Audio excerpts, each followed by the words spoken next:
अस्सलाम वालेकुम। तो ये मेरा self creation most demanding chocolate लावा केक है, जो कि मैंने 3 साल पहले इंट्रोड्यूस करवाया था और मेरे कस्टमर्स इस केक के बहुत बड़े फ़ैन हैं। आज भी इस केक को याद करते हैं और जिसने ये बनवा के खाया है ना, उसको अभी तक भूला नहीं है। तो ये केक इतना यमी बनता है ना कि आप भी इस केक के फ़ैन हो जाएंगे। जैसा कि आपको पता है कि जुलाई के महीने में मैंने ऑफ़र लगाई हुई है, 20% डिस्काउंट दिया हुआ है और आप इसको 20% डिस्काउंट के साथ बाय कर सकते हैं और इसको टेस्ट करके आप इंजॉय कर सकते हैं। इसकी प्राइस का जिक्र मैं आपके साथ बाद में करती हूँ। पहले आप देख सकते हैं कि किस तरीके से मैंने इसके अंदर चॉकलेट भरी है। ये ड्रीम केक की तरह ही है, इसको भी आप ड्रीम केक बोल सकते हैं, बल्कि उससे ज़्यादा इसमें स्पॉन्ज की क्वांटिटी भी ज़्यादा होती है और चॉकलेट जो अंदर लावा है उसकी क्वांटिटी भी ज़्यादा होती है।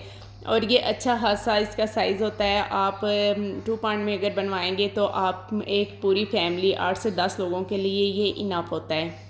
टॉप पे भी हम यमी चॉकलेट की एक बहुत थिक सी लेयर लगाएंगे और इसके ऊपर हम फ्लावर्स बना लेंगे। ऊपर की डेकोरेशन आप अपनी मर्ज़ी के अकॉर्डिंग करवा सकते हैं। तो ये केक जो है 1500 पर पाउंड आपको मैं देने वाली हूँ, जो कि क्वालिटी के हिसाब से बहुत रिजनेबल है और 20% डिस्काउंट के साथ मैं आपको दे रही हूँ। तो नेक्स्ट वीडियो तक अल्लाह हाफिज़।